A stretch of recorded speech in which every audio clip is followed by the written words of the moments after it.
সুপ্রিয় শিক্ষার্থীরা, আসসালামু আলাইকুম। আমি লায়লা নার্গিস কামাল, সহযোগী অধ্যাপক, অর্থনীতি বিভাগ, ঢাকা কলেজ। অর্থনীতি বিভাগের মাস্টার্সের ছাত্রদের আমার ক্লাসে স্বাগত জানাচ্ছি। আমি তোমাদের পড়াচ্ছিলাম ম্যাক্রো ইকোনমিক্স। ম্যাক্রো ইকোনমিক্সের যে অধ্যায়টি নিয়ে আমি আলোচনা করছিলাম সেটি হচ্ছে মানি ডিমান্ড অ্যান্ড মানি সাপ্লাই। এই অধ্যায়ের কতগুলো গুরুত্বপূর্ণ টপিক নিয়ে আমি আজ আলোচনা করব। সেগুলো হচ্ছে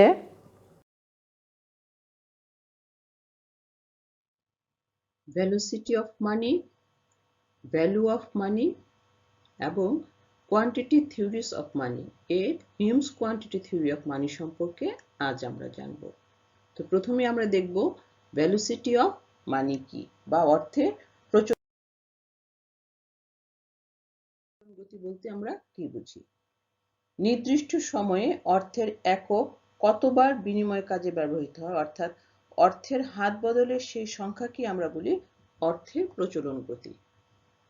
আমরা এভাবে বলতে পারি, velocity of money is the frequency at which one unit of currency is used to purchase domestically produced goods and services within a given period of time। অর্থাৎ একটি নির্দিষ্ট সময়সীমার মধ্যে কোনো অর্থ দিয়ে একক অর্থ দিয়ে কতবার একটি দেশে দ্রব্য এবং সেবা ক্রয় করা যায় সেটিকে আমরা বলি অর্থের প্রচলন গতি।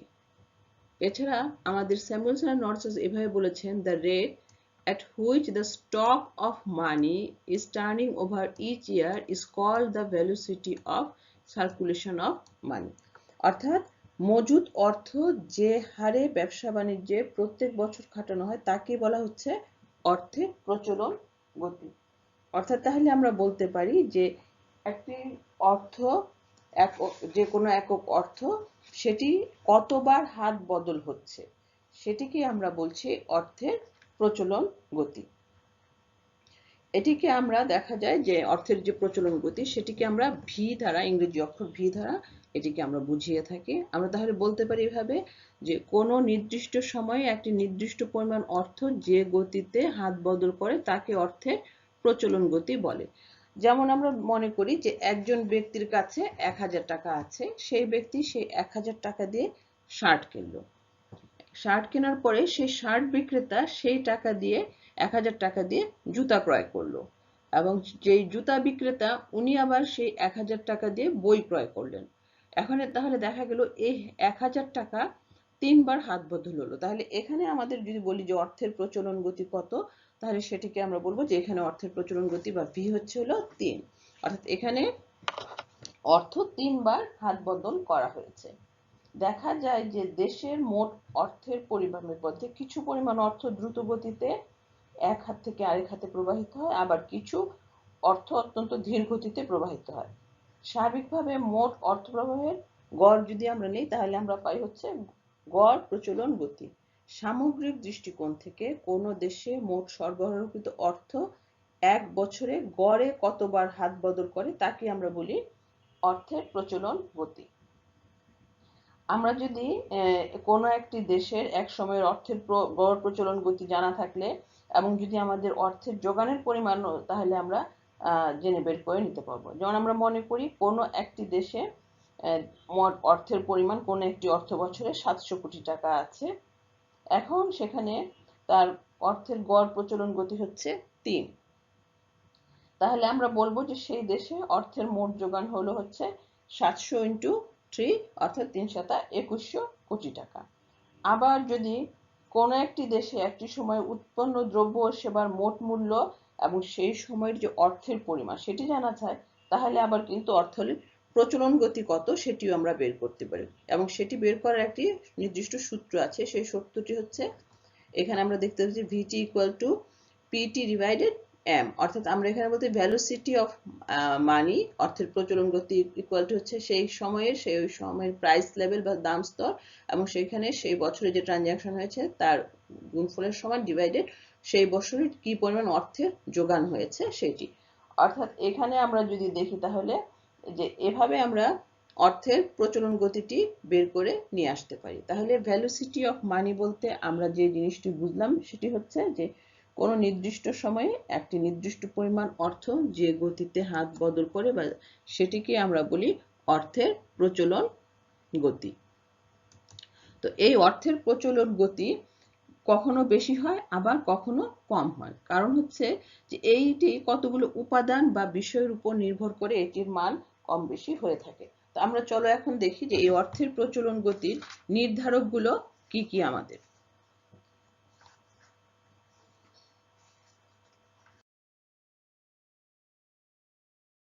অর্থের প্রচলন গতির আমরা যেটি দেখছি, প্রথম নির্ধারক হচ্ছে দেশের উন্নত ঋণ ও অর্থ সংস্থানের অবস্থা।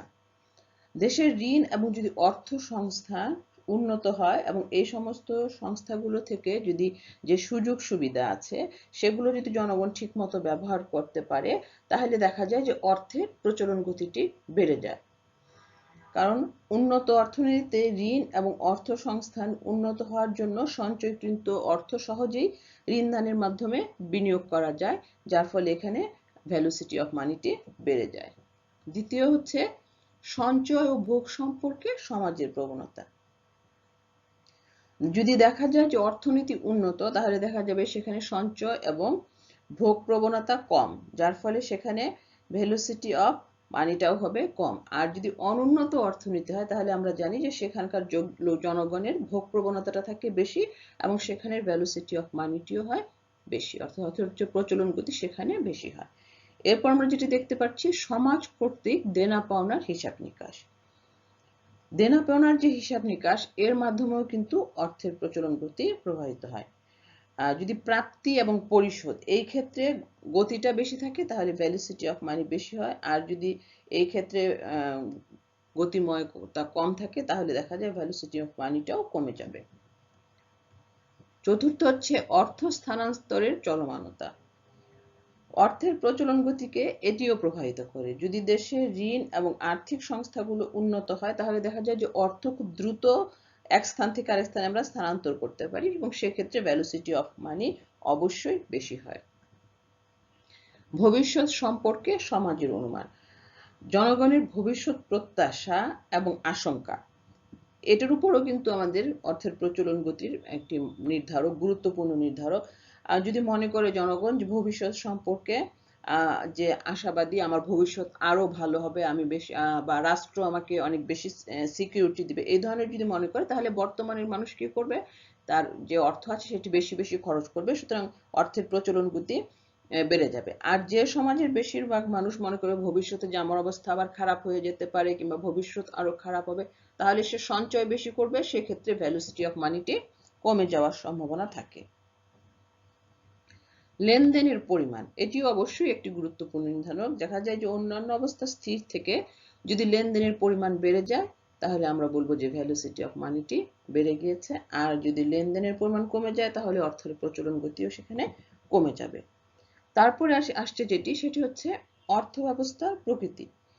দেশে যদি দেখা যায় যে অনার্থিক মানে নন মনিটারি সেক্টরে যদি সেটির প্রাধান্য থাকে তাহলে কিন্তু অর্থের প্রয়োজনটা তখন কমে যায়। যেমন আমরা জানি যে অনেক দেশে বা অনেকখানেই এখনো দ্রব্য বিনিময় প্রথা যেটি আছে, বার্টার সিস্টেম, সেটি প্রচলিত আছে। তো সেটি যদি থাকে তাহলে দেখা যায় যে সেখানে ভ্যালুসিটি অফ মানিতে কমে যায়। এছাড়াও আরো কয়েকটি বিষয় আছে তার উপরও ভ্যালুসিটি অফ মানি ডিপেন্ড করে, যেমন হচ্ছে গিয়ে মজুরি প্রদানের ব্যবস্থাটি কেমন, সেটা যদি বেশি ব্যবধান হয় মজুরি প্রদানের তাহলে ভ্যালুসিটি অফ মানিটি কমে যায়, আর কম ব্যবধান হলে সেখানে ভ্যালুসিটি অফ মানি বেড়ে যায়। দাম স্তর সম্পর্কে প্রত্যাশা, ভবিষ্যতে দাম বাড়বে কিনা, তাহলে যদি মনে করি ভবিষ্যতে দাম বাড়বে তাহলে দেখা যাচ্ছে যে ভ্যালুসিটি অফ মানিটি এখানে বেড়ে যায়। তাহলে এগুলোই হচ্ছে মূলত আমাদের ভ্যালুসিটি অফ মানি বা অর্থের প্রচলন গতির নির্ধারক, যার উপর নির্ভর করে কোনো দেশের অর্থের প্রচলন গতি বেশি হবে কিংবা কম হবে সেটি। এরপর আমরা যে টপিকটি সম্পর্কে জানবো সেটি সম্পর্কে তোমরা মনে হয় ইতিমধ্যে কিছুটা জানো, তারপরও আমরা আবার একটু মনে করিয়ে দেওয়ার জন্য পড়ছি, সেটি হচ্ছে ভ্যালু অফ মানি, অর্থের মূল্য। অর্থের মূল্য বলতে আসলে আমরা কি বুঝি? অর্থের মূল্য বলতে আমরা বুঝি তার বিনিময় মূল্যকে। অর্থের মূল্য বলতে মূলত আমরা যেটি বুঝি সেটি হচ্ছে তার বিনিময় মূল্যকে, অর্থাৎ একটি এককের বিনিময়ে আমরা যে পরিমাণ দ্রব্য ও সেবা সামগ্রী ক্রয় করতে পারি সেটিকে আমরা বলি হচ্ছে অর্থের মূল্য। অর্থাৎ সাধারণ অর্থে আমরা বলি যে অর্থের এক একক বিনিময়ে যে পরিমাণ দ্রব্য ও সেবা সামগ্রী পাওয়া যায় তাকে বলে অর্থের মূল্য। অর্থাৎ তাহলে এটি দাঁড়াচ্ছে যে অর্থের ক্রয় ক্ষমতা যেটি, সেটি হচ্ছে অর্থের মূল্য। অর্থাৎ আমরা একটা নির্দিষ্ট পরিমাণ অর্থ দ্বারা যে পরিমাণ দ্রব্য সামগ্রী ও সেবা সামগ্রী ক্রয় করতে পারি তাকেই অর্থের মূল্য বলা হয়ে থাকে। আমরা জানি যে আসলে অর্থের নিজস্ব কোনো মূল্য নেই, দ্রব্য মূল্যের মাধ্যমে কিন্তু অর্থের মূল্যের বহিঃপ্রকাশটি ঘটে থাকে। সুতরাং আমরা দেখতে পাই যে দ্রব্যের মূল্য অর্থের মাধ্যমে আমরা প্রকাশ করে থাকি। অর্থাৎ অর্থের যে ক্রয় শক্তি সেটি হচ্ছে অর্থের মূল্য। এক একক অর্থের বিনিময়ে যদি বেশি পরিমাণ দ্রব্য এবং সেবা সামগ্রী কেনা যায় তাহলে বুঝতে হবে যে অর্থের ক্রয় শক্তি বেশি। সুতরাং অর্থের ক্রয় শক্তি বা অর্থের মূল্যটি আসলে দাম স্তরের সঙ্গে সম্পর্কযুক্ত। দেশে যদি দাম স্তর বেশি হলে কম পরিমাণে দ্রব্য সামগ্রী ক্রয় করা যাবে, আর যদি দাম স্তর বেশি পরিমাণে দ্রব্য সামগ্রী কেনা যায় তাহলে তখন দাম স্তরটি যখন কম তখনই আমরা সাধারণত জানি যে আমরা বেশি পরিমাণে দ্রব্য সামগ্রী ক্রয় করতে পারবো। সুতরাং দ্রব্য সামগ্রীর দাম স্তরই অর্থের মূল্য বা ক্রয় শক্তির যে ব্যাপারটি সেটি নির্ধারণ করে, এবং এই দাম স্তরের সঙ্গে অর্থের সম্পর্কের মূল্য হচ্ছে বিপরীতমুখী, এবং এই অর্থের মূল্যের ধারণাটা একটি আপেক্ষিক ধারণা হিসেবে বিবেচিত করা হয়। তাহলে আমরা বলতে পারি যে অর্থের ক্রয় ক্ষমতা হচ্ছে অর্থের মূল্য, এবং অর্থের মূল্য মূলত কিসের উপর নির্ভরশীল? দাম স্তরের উপরে নির্ভরশীল। এবং সেই সম্পর্কটি কেমন? অর্থের মূল্য এবং দ্রব্য ও সেবার যে দাম তারা হচ্ছে পরস্পর বিপরীত। অর্থের মূল্য এবং দাম স্তরের যে সম্পর্ক সেটি হচ্ছে পরস্পর বিপরীতমুখী। অর্থাৎ যদি দাম স্তর বেশি হয় তাহলে অর্থের মূল্য হবে কম, আর যদি দাম স্তর হয় কম তাহলে অর্থের মূল্য হবে বেশি। এবং আমরা যেমন বলি যে প্রথম আমরা কোনো সময় যে 10 টাকা দিয়ে একটি কলম আমরা কিনতে পারতাম, তাহলে 10 টাকায় একটি কলম কেনা যেত। এখন যদি সেই কলমের দাম 5 টাকা হয়ে যায়, অর্থাৎ দামটি যদি কমে যায়, তাহলে আমরা 10 টাকায় এখন দুটি কলম কিনতে পারবো। তখন আমরা বলবো যে অর্থের মূল্য পূর্বের থেকে এখন কমে গিয়েছে। অর্থের মূল্যের সঙ্গে যে আমাদের দ্রব্য এবং সেবার দামের যে পরস্পর বিপরীত একটি সম্পর্ক রয়েছে সেটিকেও আমরা কিন্তু একটি সূত্রের মাধ্যমে দেখাতে পারি। অর্থাৎ এখানে আমরা value of money is the function of price, এবং সেই সম্পর্কটি কেমন? সেটি হচ্ছে বিপরীতমুখী, যেটি আমরা বললাম যে অর্থের মূল্য এবং দ্রব্য ও সেবার দাম পরস্পর বিপরীত হয়ে থাকে। অর্থাৎ একটি বাড়লে এবং আরেকটি বাড়ে। দাম স্তরের পরিবর্তনের সাথে সাথে অর্থের মূল্যে পরিবর্তন ঘটে যায়। দাম স্তর বেড়ে গেলে অর্থের মূল্য কমে, অর্থাৎ এক একক অর্থের বিনিময়ে কম পরিমাণ দ্রব্য সামগ্রী কেনা যায়। আবার দাম স্তর কমে গেলে অর্থের মূল্য বাড়ে, অর্থাৎ এখানে আমরা তখন বলবো যে এক একক অর্থের বিনিময়ে বর্তমানে বেশি পরিমাণে দ্রব্য সামগ্রী কেনা যায়। অতএব অর্থের মূল্যের পরিবর্তন জনসাধারণের যে ক্রয় ক্ষমতা আছে সেটার পরিবর্তন আনে, এবং দেখা যায় যে অর্থের মূল্যের পরিবর্তনে কিন্তু অর্থনীতিতে এক ধরনের অস্থিরতাও দেখা যায়। আচ্ছা, আমরা অর্থের মূল্য যে কেন পরিবর্তন দেখা যায় বা কোন বিষয়ের দ্বারা অর্থের মূল্য নির্ধারিত হয় সেটি কিন্তু আমরা ব্যাখ্যা করতে পারি অর্থের পরিমাণ তত্ত্ব দ্বারা। তো আমরা এই যে অর্থের আমরা প্রথমে জানলাম যে ভ্যালোসিটি অফ মানি বা অর্থের প্রচলন গতি, এবং পরবর্তীতে যেটি জানলাম যে অর্থের মূল্য বা ভ্যালু অফ মানি, অর্থাৎ অর্থের ক্রয় ক্ষমতাকে আমরা বললাম হচ্ছে অর্থের মূল্য। তো সেটি হচ্ছে আমরা জানলাম কেন, যে আমরা আসলে পড়বো কি অর্থের পরিমাণ তত্ত্ব। সেই পরিমাণ তত্ত্ব জানার জন্যই আমরা আসলে প্রাথমিকভাবে এই ধারণাগুলো জেনে নিয়েছি। এখন আমরা জানতে যাচ্ছি সেটি হচ্ছে অর্থের পরিমাণ তত্ত্ব, এবং আমরা বলেছি যে অর্থের পরিমাণ তত্ত্বের আজ আমরা জানবো হচ্ছে হিউমের তত্ত্ব সম্পর্কে। তো চলো সেটি সম্পর্কে জানার আগে আমরা একটু অর্থের পরিমাণ তত্ত্বে, তাহলে এখন আমরা চলো জানি যে কোয়ান্টিটি থিওরিস অফ মানি আসলে কি বা এর ইতিহাসটাই বা কেমন।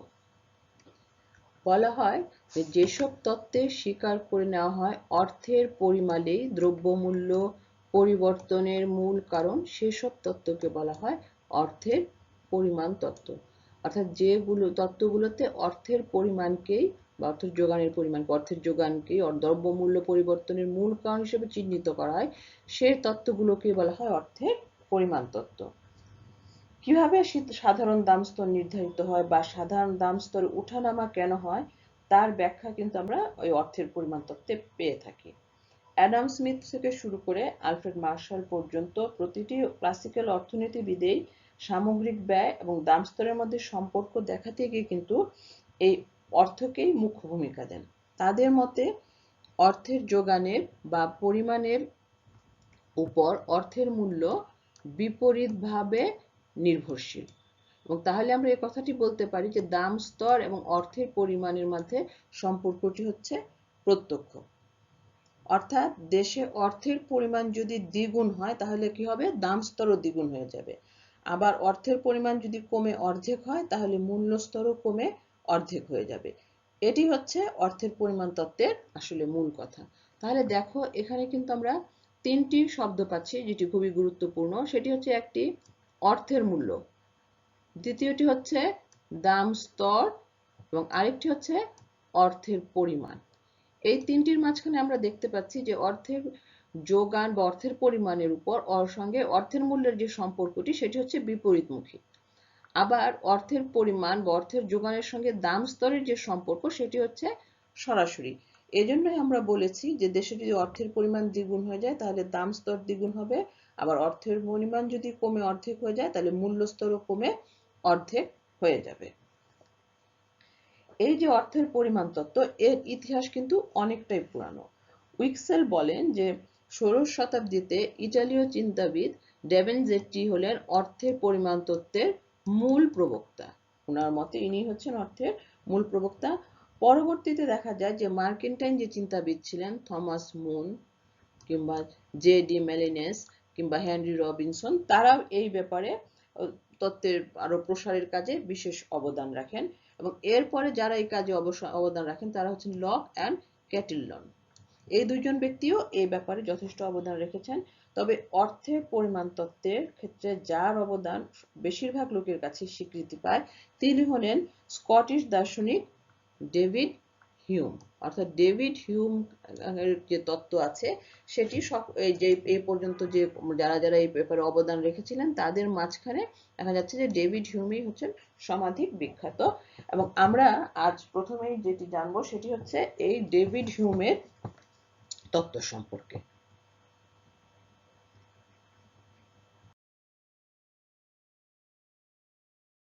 Hume's crude quantity theory of money সম্পর্কে এখন আমরা জানবো। 1952 সালে ডেভিড হিউম কর্তৃক পলিটিক্যাল ডিসকোর্সেস এর যে অফ মানি নামে একটি নিবন্ধ প্রকাশিত হয়, সেখানে থেকেই আমরা অর্থের পরিমাণ তত্ত্বের উপর যে ধারণাটি সে ধারণাটি পেয়ে থাকি। এই তত্ত্বটিকে একটি স্থূল এবং পুরানো অর্থের পরিমাণ তত্ত্ব বলা হয়। অর্থাৎ এটি হচ্ছে crude or old quantity theory.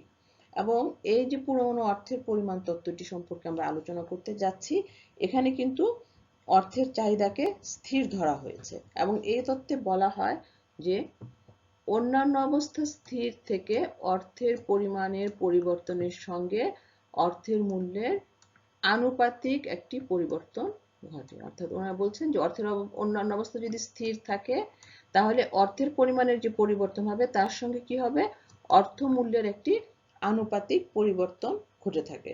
এবং হিউমের তত্ত্বকে নাইসলি ব্যালেন্স অ্যাকাউন্ট হিসাবে অভিহিত করা হয়। অর্থাৎ এটিকে বলা হয় সুন্দর সমতার হিসাব হিসাবে।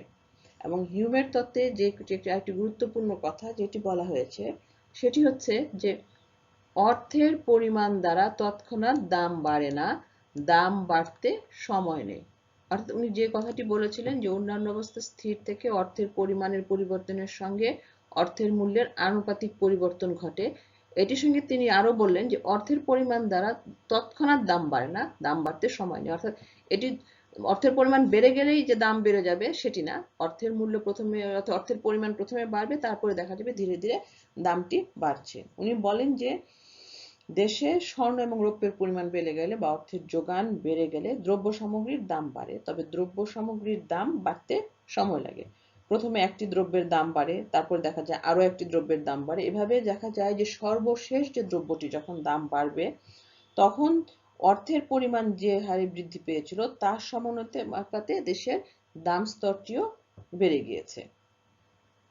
নির্দিষ্ট সময়ে মোট অর্থের পরিমাণ দ্বারা মোট দ্রব্য এবং সেবার যে চাহিদাটা আছে সেটা কিন্তু প্রকাশ পায়।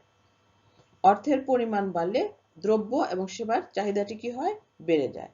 কিন্তু সেই সময় যে অনুপাতে দ্রব্য এবং সেবার চাহিদা বাড়ে সে অনুপাতে কিন্তু উৎপাদন এবং নিয়োগ বাড়ে না, এবং উৎপাদন ও নিয়োগ না বাড়লে কি হয়?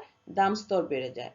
এবং বলা হয়েছে যে যদিও উৎপাদন এবং নিয়োগ বাড়ে সেটি কিন্তু কখনোই যে পূর্ণ নিয়োগের যে সীমাটা আছে সেটি কিন্তু ছাড়িয়ে যেতে পারে না, এবং যার ফলে কি হয় যে সেখানে বাড়তি অর্থের কারণে দাম স্তর কেবল বাড়তেই থাকে।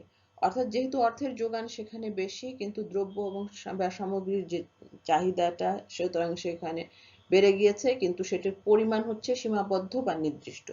চাহিদা বেশি সেই তুলনায় অর্থের মানে পরিমাণ বেশি থাকায় অর্থের চাহিদা, দ্রব্য সামগ্রীর চাহিদা বেশি কিন্তু দ্রব্য সামগ্রীর সাপ্লাই হচ্ছে সেক্ষেত্রে কম, এবং এরই ফলশ্রুতিতে দেখা যাচ্ছে যে দাম স্তরটি ক্রমান্বয়ে বেড়ে যাচ্ছে। এবং হিউম আরেকটি কথাও বলেছেন যে বিনিময়ের মাধ্যম ছাড়া অর্থের আর কোনো উদ্দেশ্য নেই, অর্থাৎ উনি অর্থকে বলেছেন শুধুমাত্র যে কি একটি বিনিময়ের মাধ্যম। উনি বলেন যে জনগণের পকেটে অর্থের পরিমাণ দ্বিগুণ হলে তাদের দ্রব্য এবং সেবার চাহিদাও দ্বিগুণ হবে, কারণ তাদের কাছে অর্থ কেবল প্রয়োজনীয় দ্রব্য এবং সেবা কেনার জন্যই। সুতরাং চাহিদা দ্বিগুণ হলো অথচ দেশের মোট উৎপাদন বাড়লো না, এ অবস্থায় দাম স্তর অবশ্যই দ্বিগুণ হবে, এবং দাম স্তর যখন দ্বিগুণ হয়ে যাবে তখন অর্থের মূল্য হয়ে যাবে অর্ধেক। তাহলে হিউমের এই কথাটি দ্বারা আমরা যেটি বুঝতে পারছি যে অর্থ যেহেতু এখানে একমাত্র বিনিময়ের মাধ্যম, সুতরাং যখন অর্থের পরিমাণ বেড়ে যাবে তখন দেখা যাবে যে মানুষের দ্রব্য সামগ্রীর চাহিদাটিও সেই অনুপাতে বেড়ে যাচ্ছে। কিন্তু কেননা অর্থ তাদের কাছে শুধু এই দ্রব্য এবং সেবা কেনার একটি মাধ্যম মাত্র, কিন্তু সেই তুলনায় দ্রব্য সামগ্রী না থাকায় তখন দেখা গেল যে দ্রব্য সামগ্রীর দাম বেড়ে গিয়েছে, এবং দেশের মোট উৎপাদন না বাড়ায় দাম স্তর দ্বিগুণ হবে, এবং যখন দাম স্তর দ্বিগুণ হয়ে যাবে তখন অবশ্যই অর্থের মূল্য হয়ে যাবে হচ্ছে গিয়ে অর্ধেক। যে কথাটি আমরা আগেও বলেছিলাম যে আমরা তিনটা জিনিস নিয়ে এখানে আলোচনা করছি, একটা হচ্ছে অর্থের পরিমাণ, আরেকটা হচ্ছে দাম স্তর, এবং আরেকটি হচ্ছে আমাদের অর্থের মূল্য। তাহলে যে হিউম যে কথাটি বললেন যে শেষ পর্যন্ত যে দেশের মোট উৎপাদন যখন বাড়বে না, অর্থের যোগান যদি বেড়ে যাবে তাহলে দাম স্তর দ্বিগুণ হবে, এবং দাম স্তর দ্বিগুণ হলে অর্থের মূল্য হয়ে যাবে হচ্ছে অর্ধেক।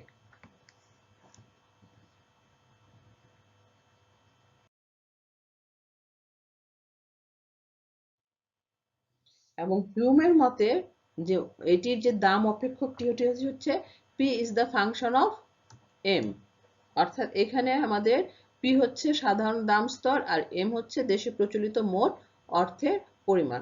অর্থাৎ এখানে বলা হচ্ছে যে এম বাড়লে পি সমানুপাতে বাড়ে, হিউম মনে করেন আর কি। এবং এটি হচ্ছে উনার মতামত যে যখনই আমাদের কিনা এম বা অর্থের যোগান বেড়ে যাবে তখন দাম স্তরটিও সেভাবে বেড়ে যাবে। এবং এই যে হিউম বলেছেন যে এম বাড়লে পি সমানুপাতে বাড়ে, এইটি আমরা একটি এখন চিত্রের মাধ্যমে ব্যাখ্যা করব।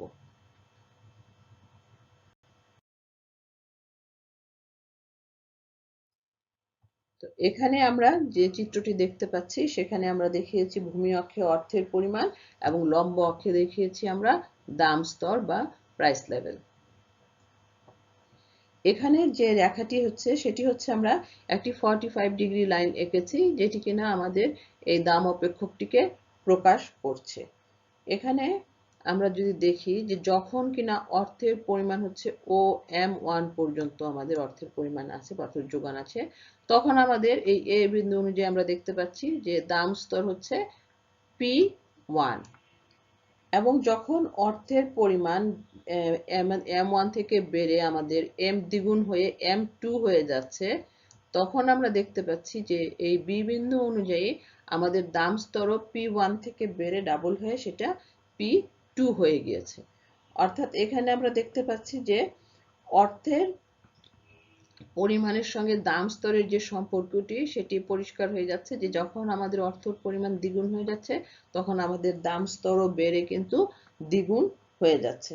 অর্থাৎ আমাদের এখানে অর্থের পরিমাণের সঙ্গে দাম স্তরের সম্পর্কটি সরাসরি, এবং এই জন্য এই রেখাটি হচ্ছে আমাদের বাম দিক থেকে ডান দিকে একটি ঊর্ধ্বগামী রেখা, এবং সেখানে আমরা দেখতে পেলাম যে অর্থের পরিমাণ যদি দ্বিগুণ হয়ে যায়, অর্থের যোগানের পরিমাণ যদি দ্বিগুণ হয়ে যায় তাহলে দাম স্তরও বেড়ে সেখানে কি হয়ে যাচ্ছে, দ্বিগুণ হয়ে যাচ্ছে।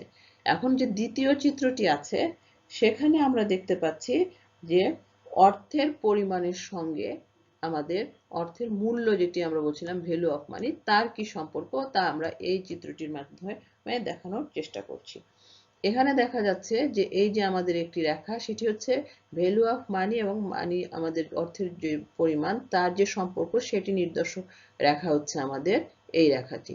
এবং এই রেখাটির অনুযায়ী আমরা যদি দেখি যে এখানে সি বিন্দু অনুযায়ী যখন আমাদের অর্থের পরিমাণ হচ্ছে M1, তখন আমাদের অর্থের মূল্য হচ্ছে VM1, এবং এর পরবর্তীতে যখন আমাদের অর্থের পরিমাণ বেড়ে হয়ে যাচ্ছে ডি বিন্দু অনুযায়ী OM2 পরিমাণ, অর্থাৎ এখানে আমাদের পূর্বে অর্থের পরিমাণ ছিল OM1 এবং পরবর্তীতে সেটি বেড়ে যখন ডি বিন্দু অনুযায়ী যদি আমরা দেখি সেটি হচ্ছে OM2, সেক্ষেত্রে কিন্তু অর্থের মূল্য আমরা দেখতে পাচ্ছি হয়ে গিয়েছে VM2, অর্থাৎ পূর্বে যেটি ছিল VM1 সেটি কমে এখন হয়ে গিয়েছে VM2। কারণ হচ্ছে এখানে অর্থের আমাদের যে যোগানের পরিমাণ সেটি কিন্তু দেখছি আমরা এখানে বৃদ্ধি পেয়েছে, অর্থাৎ অর্থের পরিমাণ যখন বৃদ্ধি পেয়েছে অর্থের মূল্য কিন্তু তখন এখানে কমে গিয়েছে। অর্থাৎ অর্থের পরিমাণ যদি দ্বিগুণ হয় তাহলে অর্থের মূল্য হয়ে যায় হচ্ছে অর্ধেক।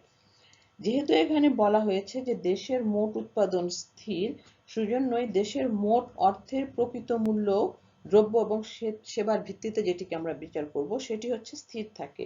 কাজেই অর্থের পরিমাণ যাই হোক না কেন, অর্থের প্রকৃত মূল্য স্থির থাকে বলে অর্থের পরিমাণ এবং অর্থের মূল্য সম্পর্ক নির্দেশক যে রেখাটি হচ্ছে সেই রেখাটি হয়ে থাকে সমপরবৃত্তাকার ধরনের।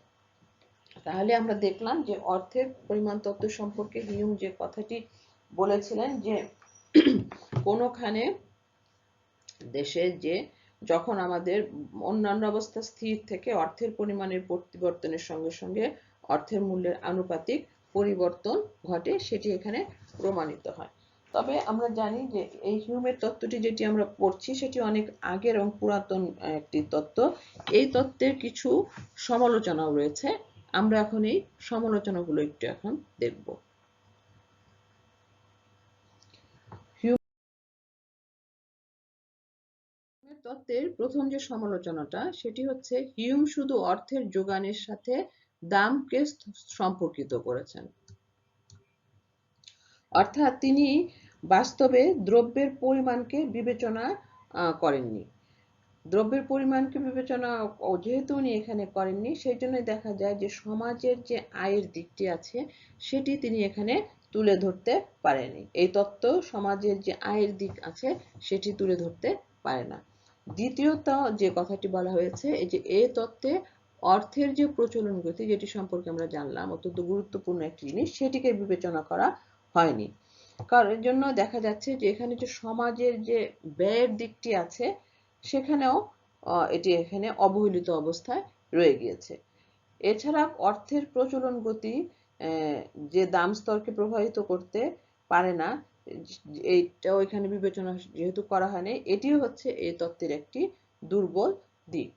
সুতরাং দেখা যাচ্ছে যে হিউমের যে তত্ত্বটি আমরা পড়লাম আজকে সেটি সমালোচনার ঊর্ধ্বে নয়, তবে এটি অর্থের পরিমাণ তত্ত্বের ভিত্তির বা প্রথম দিকের তত্ত্ব হিসাবে যথেষ্ট গুরুত্বের দাবি রাখে। শিক্ষার্থীরা, আমি এতক্ষণ তোমাদের Valuecity of money, value of money এবং কোয়ান্টিটি থিওরিস অফ মানি এর হিউমের যে কোয়ান্টিটি থিওরি অফ মানি আছে সেটি নিয়ে আলোচনা করেছি। আমি আশা করি যে আলোচনাটি তোমরা বুঝতে পেরেছ। এই ক্লাসটি দেখার পাশাপাশি তোমরা তোমাদের বই পড়বে এবং তাহলে যেটুকু সমস্যা তোমাদের আছে সেটুকু কেটে যাবে। আমরা যে অবস্থার ভিতর দিয়ে এখন যাচ্ছি এই জন্য প্রয়োজনীয় যে স্বাস্থ্যবিধিগুলো সেটি মেনে চলবে। অর্থাৎ প্রয়োজন অনুযায়ী হাত ধোবে এবং বাইরে বের হলে অবশ্যই মাস্ক পরে থাকবে। আমার ক্লাস দেখার জন্য তোমাদের সবাইকে আন্তরিক ধন্যবাদ জানিয়ে এখানেই শেষ করছি। আল্লাহ হাফেজ।